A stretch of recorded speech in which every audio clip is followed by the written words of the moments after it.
kepada relawan berpikir, loh kami menginginkan Anies itu pengganti Jokowi, bukan penerus. Kenapa Nasdem jadikan Anies penerus? Ya karena Nasdem ada di dalam. Kalau mau konsisten, Nasdem keluar supaya Jokowi diganti oleh calon Nasdem. Kalau ini kan cuma diteruskan. Ya kalau diteruskan yang mending yang lain, kira-kira begitu. Jadi kesalahan dari awal adalah nggak paham. Ini Nasdem nggak paham bahwa rakyat menginginkan ada pengganti Jokowi, bukan penerus. Kalau penerus sudah ada tuh, Ganjar itu penerus Jokowi. Nah kalau Anies dianggap penerus, ya Anies sama Ganjar aja kalau gitu, dua-duanya. Itulah itu kalkulasi Nasdem yang nggak, bukan macet kalkulasinya, tapi tidak tuntas kalkulasinya. Jadi Anies akhirnya kejebak sekarang di situ.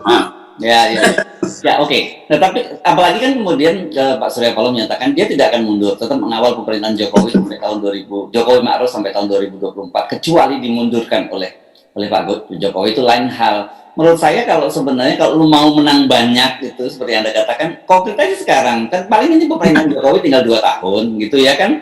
Kalau dia gamblingnya dengan Anies berhasil kan dia punya waktu 10 tahun. Jadi oke. Kalah dulu di awal kan Pak Surya biasalah, Pak Surya ini kan pedagang gambler, jadi tahulah yang seperti ini harusnya. Ya kira-kira waktu Surya Paloh Nasdem mencalonkan Anies itu kan kejar-kejaran sama KPK, kan kira-kira begitu kan. Nah sekarang kelihatannya justru Nasdem yang mungkin akan dikejar oleh KPK tuh. Gimana kita tahu keadaannya kan? Karena ini hal yang sebetulnya setiap saat semua partai itu potensial untuk diseprindikan. Bagaimanapun Presiden Jokowi masih punya kuasa, jadi sindiran Presiden Jokowi itu harus diterjemahkan oleh Nasdem. Apa sindirannya? Disuruh mundur atau dimundurkan? Kalau dimundurkan berarti ada sesuatu tuh. Masa dimundurkan kemudian berupaya untuk ya memang kita sudah siap untuk mundur. Jadi etika politik mengatakan kalau kalau Anies itu dideskripsikan atau dibayangkan sebagai pengganti Jokowi, ya sejak sekarang lakukan kontra argumen, kontra kebijakan, kan itu gampangnya. Cuman kan nggak mungkin tiba-tiba Nasdem menyatakan diri sebagai oposisi itu, wah itu berantakan seluruh tukar tambah yang sedang dirancang tuh. Jadi sekali lagi kita mau lihat sebetulnya, itu tentu kita tahu ya siksanya Pak Surya Paloh jago lah itu, tetapi itu membahayakan Anies. Anies itu makin lama makin hilang pengaruhnya kalau Nasdem tetap berada di dalam keabu-abuan, kan itu kan. Jadi Anies cemerlang di tingkat relawan tapi kemudian redup di tingkat Nasdem, kira-kira begitu jadinya.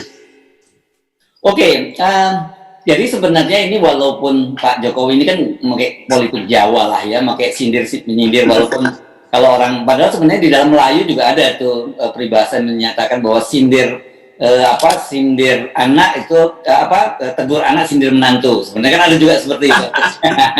Harusnya Pak Surya tahu lah bahwa nggak pura-pura bahwa yang sebenarnya yang disindir itu bukan Golkar tapi Pak Surya Paloh. Tapi Pak Surya Paloh saya tidak tahu apakah memang betul-betul nggak tahu atau sengaja pura-pura nggak tahu. Saya kira tahu beliau, dan ini tinggal adu jago nih. Tentu ada sindiran baru nanti dari Surya Paloh, mungkin lagi disiapkan 2 minggu ini. Nyindir mertua kena tetangga, kira-kira begitu. Gini, jadi bagian-bagian yang absurd dalam politik Indonesia itu dibikin justru jadi permainan, jadi gimmick. Padahal rakyat mau dapat kepastian. Rakyat nggak mau gimmick, yang mau itu urusan elit deh. Rakyat ingin siapa sebetulnya yang akan menggantikan Jokowi, bukan untuk meneruskan Jokowi. Mengganti artinya ada pembeda tuh.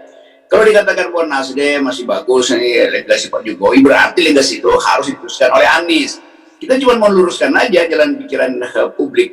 Publik menuntut Anies lakukan hal yang berseberangan dengan Jokowi. Boleh nggak? Ya boleh, supaya ada kompetisi. Kalau nggak itu cuma lama-lama orang anggap kalau gitu Anies memang mau continuity aja, nggak ada change di situ tuh. Jadi Nasdem mencegah Anies untuk lakukan change, padahal rakyat pemilih Anies ingin ada change. Paradoksnya di situ.